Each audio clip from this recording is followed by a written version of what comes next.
할렐루야. 365일 성경 통독 22일째가 되었습니다. 오늘은 출애굽기 22장, 23장, 24장의 말씀을 묵상하려고 합니다. 하나님 말씀을 묵상하기 전에 이 나라에 아주 특별한 것 중에 하나인 이게 뭡니까? 오메 너무 커가지고 들고 있기가 여기 말하자면은 뽀빠야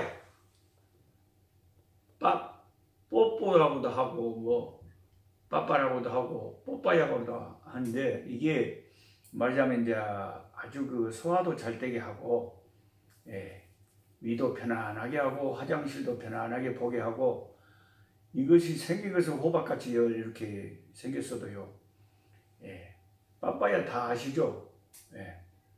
오메 이것이 이 나라에 이게 상당히 많아요. 이게 뭐아마 이 안에 씨가요 수천 개가 있는데 이게 그냥 막 개구리 알처럼 꽉 있어갖고 요것을 심으면 또 나무가 막 겁나게 잘 자라요. 빠빠야가 참 많아요. 이게 참 그 사람 몸에 좋답니다. 이거 잡수고 싶으면 마다가스카르로 오십시오. 출애굽기 22장의 말씀은 어떤 말씀이 있습니까? 성경 다 펼치셨죠? 이제 출애굽기 20장에서 하나님이 십계명을 통해서 큰 우리의 삶에 중요한 핵심적인 10가지 십계명을 주신 다음에 이제 21장, 22장, 23장에 걸쳐서 좀 더 세밀하게 하나님께서 이제 이 일을 구체적으로 이제 좀 가르치고 있습니다. 이제 22장에 보면 읽어보면 개인 재산에 대한 그런 규례들을 1절에서 15절까지 말씀하고 있는데요. 이 말씀을 읽어보면 우리 이 하나님은 이 사람에게 주신 사유재산을 굉장히 존중하고 또 그 사유재산에게 해를 끼쳤다면 반드시 배상하도록 하는 것을 하나님께서 자기 백성들에게 가르칩니다. 그러니까 기독교는 공산주의를 말한다. 그렇게 말하는 것은 세밀하게 성경을 읽지 않은 사람이 하는 말이고요. 기독교는 개인 재산에 대해서 우리 하나님께서 존중하시면서 그 개인 재산을, 사유재산을 조금이라도 손해를 보게 했다면 다 물어내라, 배상해라 하는 것을 이렇게 주께서 구체적으로 자기 백성들에게 기준을 이렇게 규례를 만드셨어요. 참 세밀하게 말씀하시는데 남의 재산을 도둑질해서 손해를 끼쳤을 때는 배상을 해야 되는데 예를 들어서 소를 도둑질해 버렸다. 소를 도둑질했으면은 그 도둑놈은 소도둑놈은 너무 중요한 재산을 도둑질해 버렸으니까 어떻게 하라 그랬냐면은 소도둑놈은 5배로 갚아라. 사정없이 갚아야 됩니다. 그러니까 이제 도둑질 하지 말라는 거죠. 남의 집 소 도둑 해가지고 그 소를 팔아먹었거나 그 잡아먹었으면 어떻게 하라고요? 5배를 물어내야 돼. 5배를. 도둑질 하는 게 좋겠습니까? 안 하는 게 좋겠습니까? 안 하는 게 좋겠죠. 그 양을 도둑질했다. 그럼 4배로 갚으라.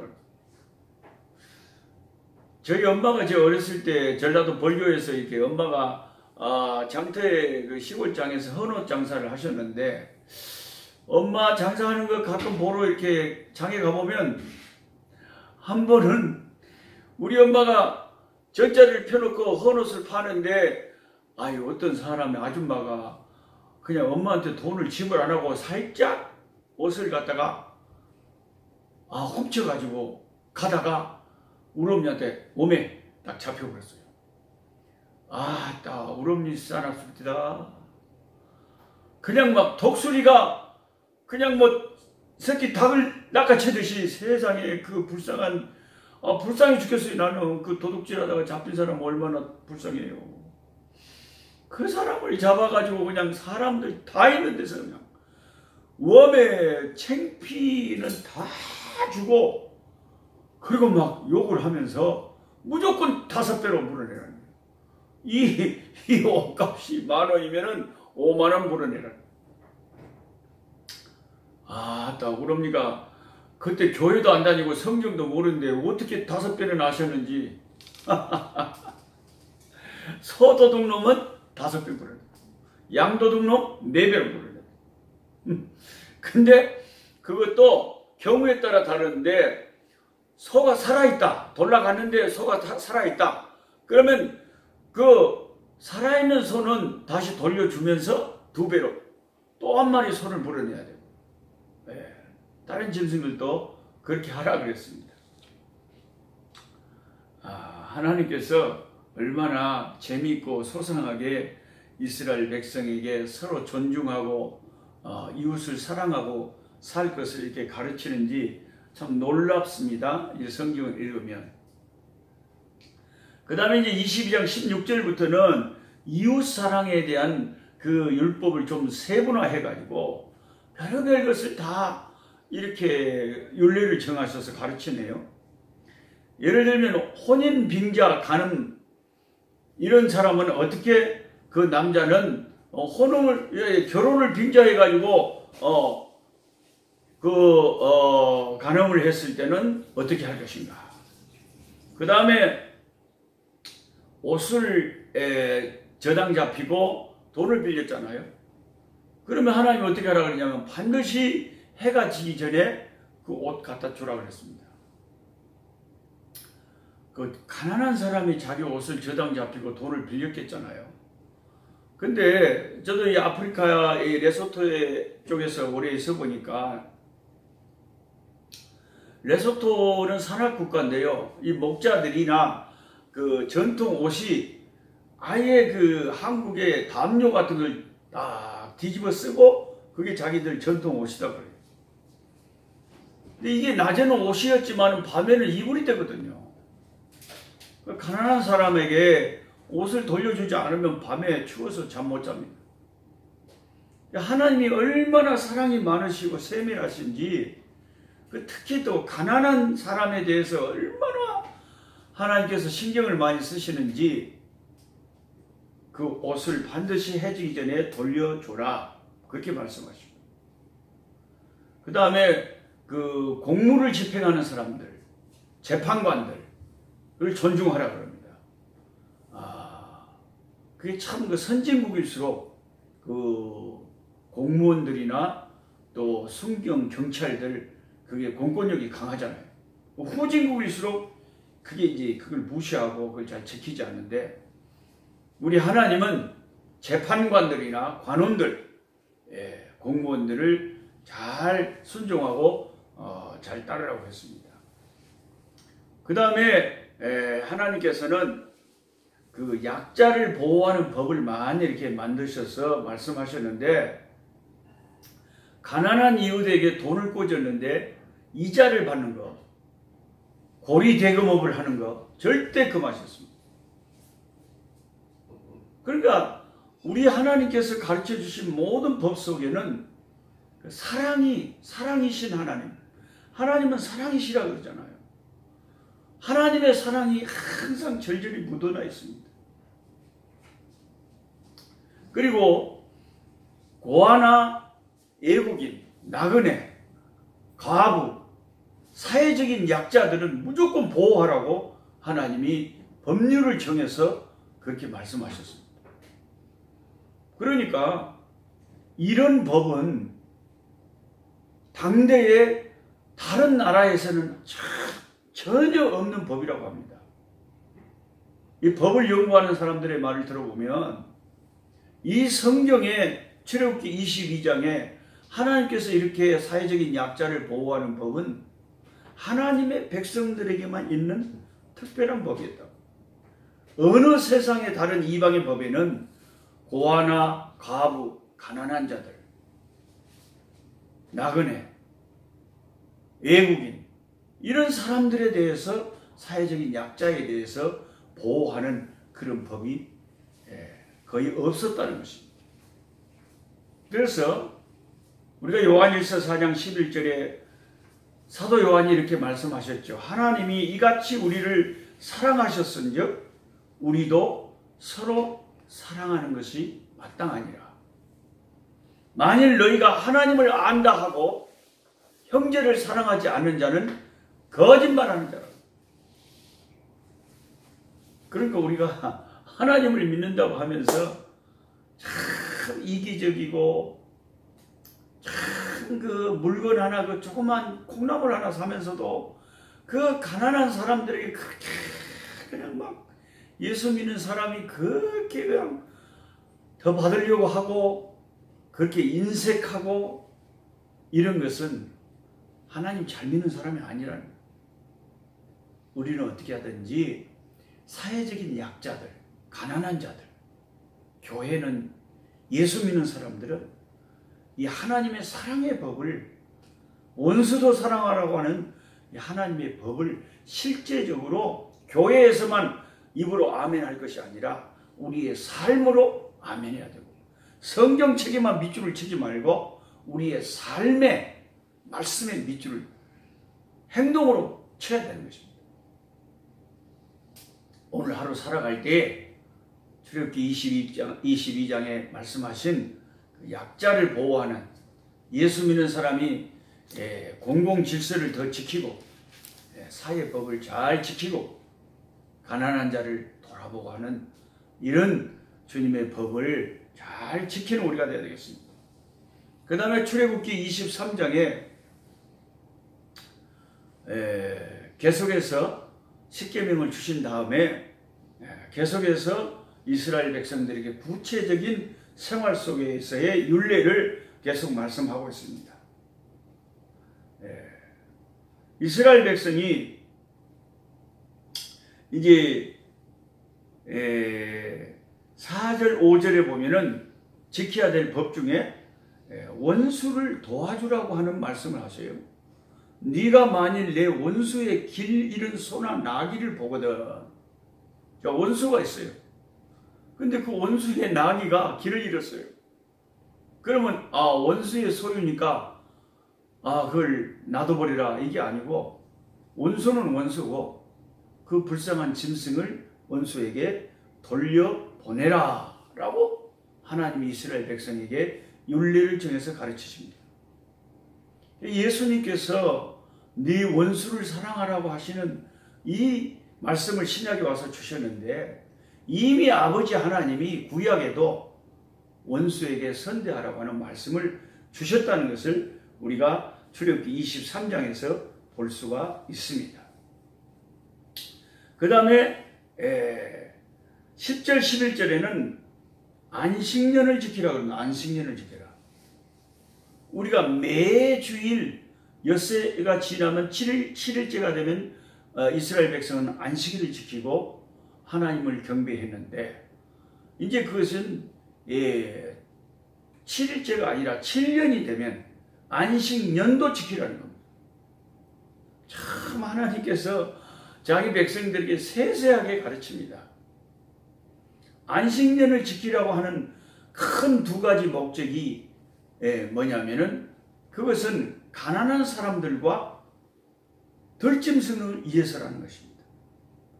가난한 사람들이 이제 7년째 되는 해는 땅을 가서 또 똑같이 농사를 짓고 그러지 말고 토지를 그대로 놔두라는 겁니다.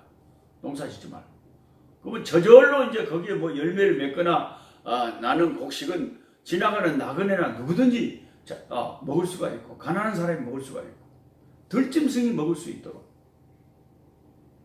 그리고 하나님의 말씀대로 하면요 우리가 손해볼 것 같는데 하나님이 꼭 6년째 되는 안식년을 앞두기 전에는 더 많은 소출을 주셔가지고 만나의 신비처럼 6년째 되는 해에는 다음 해가 안식년이다 그러면 더 갑절의 소출을 주셔서 안식년에 농사 안 지어도 살 수 있도록 하나님이 책임을 지셨다는 거예요.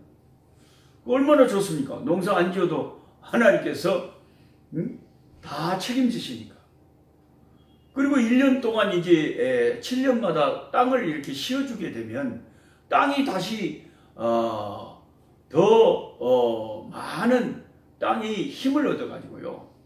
땅도 쉬었다가 다시 농사를 지으면 더 농사가 잘 되고 곡식이나 과일이 더 틈실하다 그럽니다. 하나님께서 이렇게 세밀하게 자기 택한 백성들에게 안식년을 지켜라. 그리고 이제 나중에는 희년을 지키라고까지 하시죠. 안식년 7번 지나고 77은 49, 49년이 지난 50년 때 되는 해는 희년을 선포해가지고 그 해는 모든 빚진 것들 다 물려줍니다.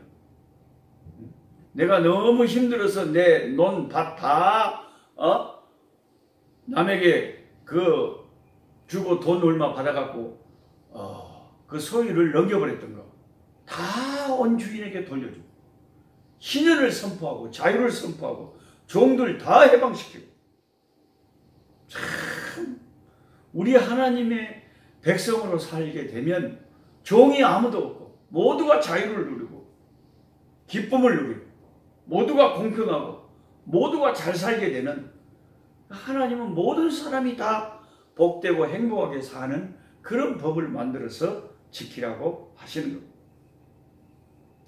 그러면서 23장 14절에서 17절까지 세 가지 지켜야 될 3대 절기를 이야기하죠.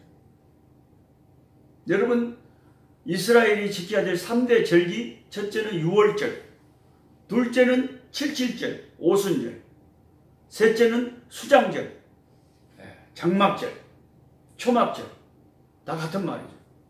유월절, 오순절, 초막절. 유월절은 무교절이라고도 하는 이유가 유월절 그 딱 1월 14일에 시작하면 그 유월절 그 어린 양 그 피를 기념하는 그 유월절 양 잡아 먹은 그 유월절이 지난 바로 그 다음날부터 7일 동안 무교병 무릎을 넣지 않은 떡을 먹으면서 7일 동안 그 유월절을 기념해서 지켰기 때문에 무교절이라고도 하는 겁니다. 참 중요한 이스라엘의 첫 번째 절기가 유월절이었죠. 예수님께서 유월절 명절 다음날 십자가에 달려 돌아가셨잖아요. 유월절 명절을 제자들과 함께 지내면서 떡을 떼어주시고 마지막 성찬식을 하셨잖아요. 예수님이 자기 자신이 유월절 어린 양이라는 것을 제자들에게 분명히 알려주셨죠. 두 번째 절기가 유월절이 지나고 50일이 되는 날. 이게 무슨 절이냐면 오순절. 50일이 되는 날이니까 오순절이고 다른 말로 말하면 맥추절, 칠칠절. 이것은 그 당시에 그 시기에 이제 맥추절이라고 하는 이유가 처음 곡식이 익어가지고 하나님 앞에 맥추 감사주의를 지키는 그 곡식을 인해서 처음 얻은 그 소득 곡식을 가지고 하나님께 축제를 벌이고 감사하는 그런 절기가 오순절 맥추절입니다. 세 번째 절기가 7월 15일 날부터 시작되는 한 주간 시작되는 초막절.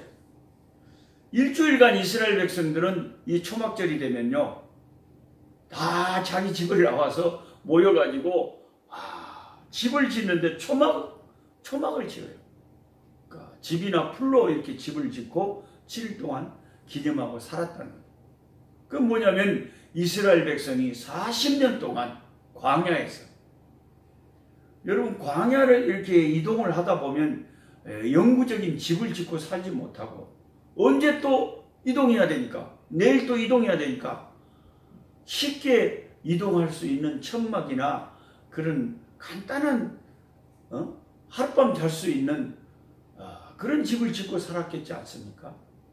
그래서 이스라엘의 광야 40년을 기념하는 그 절기가 초막절입니다. 근데 이 초막절 이 절기를 왜 또 칠칠절 초막절을 또 수장절이라고도 하냐면은 실질적인 무슨 절이고요? 그 수장절이라고 하는 이유는 이 초막절에 이 다른 이제 곡식들 오곡 백과가 익어가지고 그때는 이제 한국으로 말하면 추수감사절처럼 하나님 앞에 곡식을 다 이제 농사를 짓고 추수를 하고 하나님 앞에 수장절을 지켰다는 겁니다. 그래서 이 세 가지 절기가 이스라엘의 3대 절기. 이 절기는 모든 이스라엘 백성이라면 항상 이스라엘 남자들이 자기 아내와 자녀들을 이끌고 이제 정한 곳에 모여서 이 절기를 지켰습니다. 자, 하나님의 백성으로 하나님을 섬기려면 보세요. 일주일에 한 번 뭐 지켜야 됩니까? 안식일 지켜야 되죠. 7년에 한 번씩 뭐 지켜야 됩니까? 안식년 지켜야 되죠. 그 다음에 50년에 한 번씩 뭐 지켜야 됩니까? 희년 지켜야 되죠. 1년에 3번 뭐 지켜야 됩니까? 3대 절기 지켜야 되죠. 이건 뭘 말하냐면 끊임없이 하나님 앞에 하나님을 기억하고 하나님을 헌신하고 하나님이 주신 은혜를 생각하고 하나님을 잊어버리지 않도록 하나님을 섬기게 하려고 하나님께서 이런 절기를 정하시고 지키라고 하신 겁니다. 그러면서 하나님께서 너희가 이렇게 내 절기를 잘 지키면 하나님께서 축복을 약속하시죠. 그게 출애굽기 23장 20절부터 쭉 마지막까지 그 축복을 약속하실 때에 천사 사자를 보내서 너희 앞서서 너희가 내 이 말을 순종하면 너희 앞에 사자 천사를 보내서 광야를 잘 통과하게 해주고 약속의 땅을 얻게 해주겠다. 하나님께서 축복을 약속하십니다. 그러면서 한 가지 재미있는 말씀은 출애굽기 23장 19절에 너는 염소 새끼를 그 어미의 젖으로 삶지 말지니라. 자, 염소 새끼를 삶아서 이게 먹을 때 또 하나님 앞에 드릴 때 그걸 뭘로 삶으면 안 된다고요? 그 엄마의 그 우유로 엄마의 젖으로 삶으면 안 된다는 거예요. 이게 무슨 말입니까? 하나님께서 참 세밀하게 말씀하십니다. 여러분, 염소 새끼가 뭐 먹고 자랍니까? 엄마 젖 먹고 자라잖아요. 아무리 짐승이라도 엄마가 충격을 받을 거 아니에요. 자기가 젖 먹이는 그 자기 젖으로 자기 새끼를 삶아버리면 되겠습니까? 안 되죠. 짐승이라도 그렇게 잔인한 것으로 들여서 하지 말라는 겁니다. 하나님께서는 동물까지도 식물까지도 모든 것을 그렇게 신경 쓰시고 사랑하시는 것 같아요. 그리고 이게 출애굽기 오늘 24장에 보시면 이제 시내 산에서 하나님께서 모세를 40주야를 이제 모세를 불러가지고 모세하고 40일 동안의 교제를 가지시는 장면이 나옵니다. 시내산 구름 속으로 하나님에게 불려 올라간 모세 이야기가 출애굽기 24장에 나옵니다. 처음에는 이제 20장부터 23장까지 지금까지 살펴본 그 모든 하나님이 주신 규례와 율례를 이스라엘 백성에게 모세가 다 이야기하니까 이스라엘 백성이 아멘 받아들이고 그 말씀대로 살겠습니다 하고 받아들였습니다. 하나님도 마음이 기쁘셨겠죠. 하나님께서 이스라엘 백성의 지도자들을 오라고 하시고 하나님이 그 영광을 쫙 보여주시는데 하나님을 그냥 보면 우리가 다 죽죠. 그래서 하나님 특별한 능력으로 그 지도자들 죽지 않게 70인 장로들과 이제 제사장이 될 아론과 그리고 모세와 이 지도자들 특별히 산으로 오라고 하시더니 하나님의 영광을 쫙 보여주시는데 24장 9절에 그 하나님의 그 발 아래에는 청옥을 편듯하고 하늘같이 청명하더라. 저와 여러분은 하나님의 영광의 보좌를 본 적이 없지만 그것을 묘사를 하기를 하나님의 그 발 아래 청옥을 편듯하고 하늘같이 파랗게 깨끗하다. 하나님의 그 영광을 보여주셨어요. 그리고는 40일 주야를 모세를 그 호렙산에 깊이 이제 하나님 오라고 하시고 모세와 교제를 하시는데 이 40일 동안 하나님과 함께 교제하면서 모세는 창세기, 출애굽기, 레위기, 민수기, 신명기, 모세 오경을 영감을 받고 하나님이 어떻게 세상을 창조하셨고 그 모든 지혜와 그 모든 말씀을 다 배운 것 같아요. 성경에는 40일에 관한 말씀이 참 많은데 예수님도 40일간 금식하고 시험 받으셨고 참 이스라엘이 광야 40년을 또 지냈고 노아 홍수 때 40일 동안 비가 내렸고 요나가 그 니느웨 성에 40일 후에 심판이 임할 거라고 말했고 예수님이 부활 후 40일을 머무셨고 엘리야가 천사의 준 음식을 먹고 40일간 힘을 얻어서 하나님의 산 호렙에 이르렀고 이 40이라는 숫자가 참 많아요. 자, 이제 예수님께서 부활하시고 40일 머무셨다 그랬는데 오늘 이 출애굽기 24장에는 모세가 하나님과 함께 하나님의 산에서 40일 지내셨다. 하나님과 깊은 교제를 하게 하셔가지고 이제 출애굽과 레위기와 민수기와 신명기를 주시고 이스라엘 백성이 제사장 나라 하나님의 나라의 백성으로 되게 하는 근간을 하나님의 종과 함께 하나님께서 교제의 시간을 가지고 40일간 함께 하신 것 같습니다. 오늘은 여기까지 하시고 내일 또 뵙겠습니다. 약한 자 힘주시고 강한 자 바르게 주한 자 정케함이 주님의 뜻이라